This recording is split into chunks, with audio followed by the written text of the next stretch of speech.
Welcome, everyone. I'm your host, Mark Ross Smith.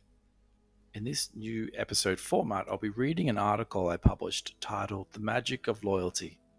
I'll also provide commentary around key takeaways and I'll talk to how all this fits together in the loyalty business.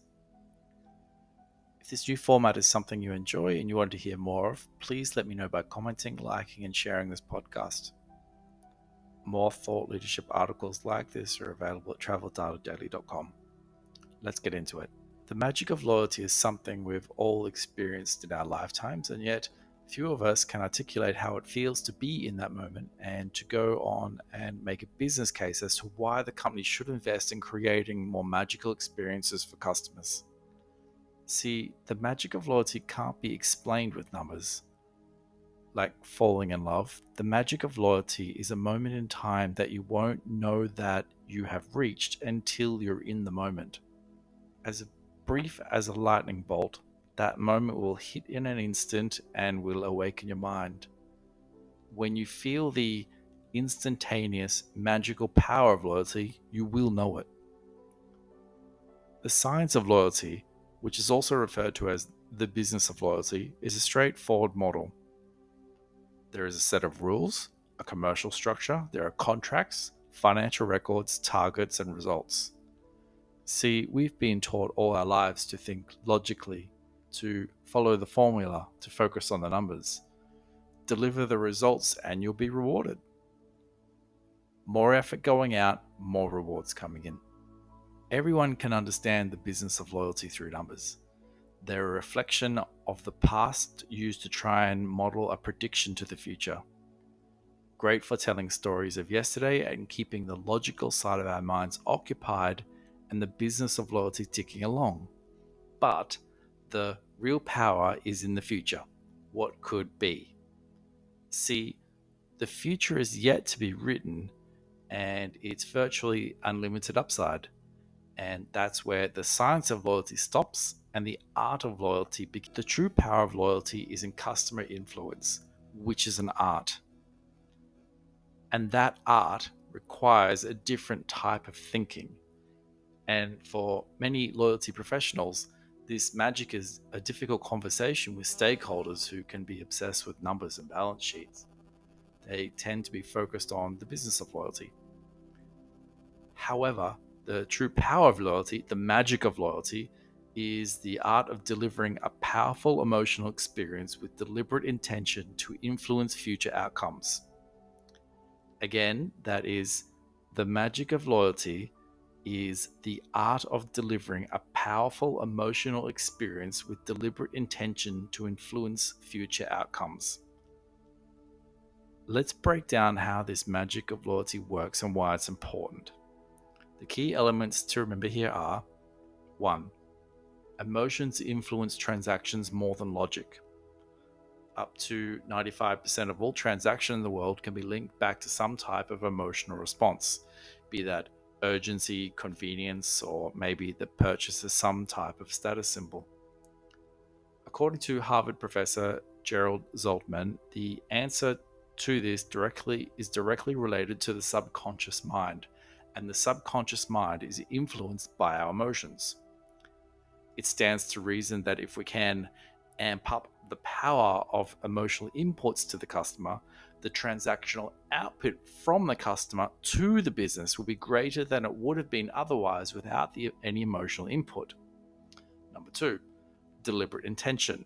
The art or the magic of loyalty is a structured approach to delivering a creative input.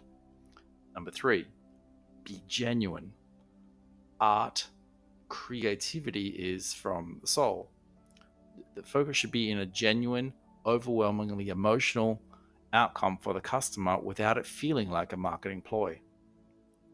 So now you may wonder how the science of loyalty and the art of loyalty work together. Like the yin and the yang, they need each other so that the loyalty program can work properly. The science of loyalty is all about maximizing the resources of the loyalty equation that are controllable. The science is the cost of running the program, the cost of rewards, the points, the benefits, the overheads, the marketing, and so on. The art is all about the income associated with loyalty that otherwise would not exist in the absence of a loyalty program. Within the income line items associated with the art of loyalty is the X factor and what I describe as the magic of loyalty. Measuring this success involves identifying how much revenue is attributable directly or indirectly as a result of the existing loyalty proposition. This revenue is 100% incremental to the business, and it is how the loyalty program justifies its existence. Examples of magic in action. In my years of experience as a frequent traveler, there are many situations where I felt the magic of loyalty. These moments have a common theme of being unexpected, genuine, and an immediate emotional connection of some description. For example, as a passenger, one time I was flying with Qantas from Los Angeles to Auckland, and I was in the first class lounge in LAX with my headphones on and catching up on some email. A Qantas representative approached me and says informs me that I am the only Platinum One member on the flight, and would I like to be first aboard the aircraft this evening? This might not seem like a big deal to most, but it's something that you can't buy, and I'm an airline nerd, so this was a clear winner. Now, Qantas isn't the first airline I flew on, nor has it been my favorite airline to fly with. But since that moment, I've spent a lot of money with Qantas, and I've gone out of my way to fly with them even when there are better options. And my share of wallet to the Qantas brand has remained quite high. In effect, Qantas has done such a great job at impressing a strong, genuine emotional connection upon me that I felt an unconscious connection with the brand. It was an automatic response for me to book and fly with the airline. In this sense, Professor Zoltert says my subconscious mind was influencing the purchasing decisions, and what planted the seed in my subconscious was the moments that I experienced in being asked if I would like to board the aircraft before all the other passengers. Another example is from a program owner perspective. When I ran the Malaysia Airlines loyalty program, I wanted to bring some of this magic to customers of the airline. So, airports can be dull, sterile places at times, so I thought, why not bring some sparkle to the lives of strangers, right? One story which got attention that received press coverage was when I was at KLAA until midnight every day for a week. I was giving out boxes of Godiva chocolates to random enriched loyalty members. For that week, I spent hours each evening in the terminal gifting out boxes of chocolates to random silver, gold, and platinum members. One box of chocolates that I gave to an older gentleman, a doctor. He was heading to India. He made the trip from Malaysia to India several times a year to volunteer his time at a clinic he helped set up in a rural area. When I introduced myself to this gentleman, I handed him the box of chocolates and I thanked him for his loyalty to the airline. He looked at me and asked where the cameras were. I said, no cameras, nobody else is here, it's just you and me. He shook my hand, he got out of his chair, and he hugged me. He told me that he'd been loyal to the airline for many decades, even through the twin accidents of MH370 and MH17, and that he'd never met anyone in management from the airline before. We conversed over a drink for a few minutes, and I left him to go find the next lucky chocolate box recipient. On the way out of the airline lounge, I asked the lounge manager on duty to ask the gentleman if he'd like to be escorted to the plane to be first aboard that flight. This was the similar moment that Qantas had let me experience many years earlier. These powerful emotional moments I can best describe as Eugen. Eugen is defined as the subtle and the profound. Eugen is at the core of appreciation and beauty and art in Japan. It values the power to evoke rather than the ability to state directly. The principle of Eugen shows that real beauty exists when, through its suggestiveness, only a few words or few brushstrokes can suggest what not has been said or shown, and hence awaken many inner thoughts and feelings. We have all experienced somewhat magical Yujin moments.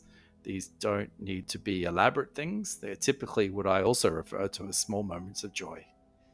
It's the time the flight attendant brought you a drink and it was full to the brim.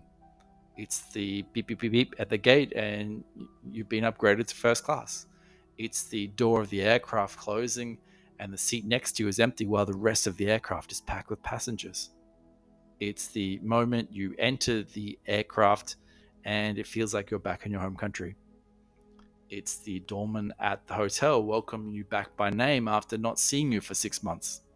All businesses have the ability to create magical Yujin type moments for their customers.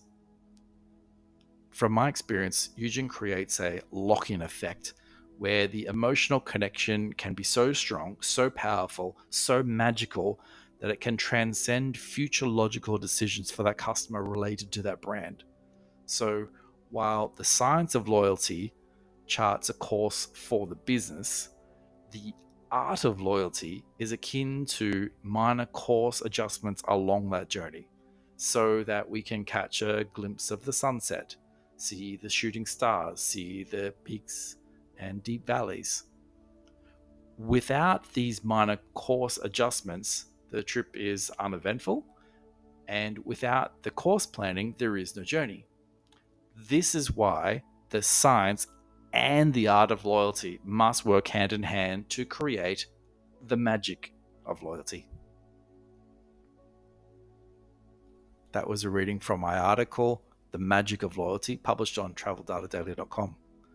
To see more thought leadership material on loyalty, data, and travel, check out traveldatadaily.com/members.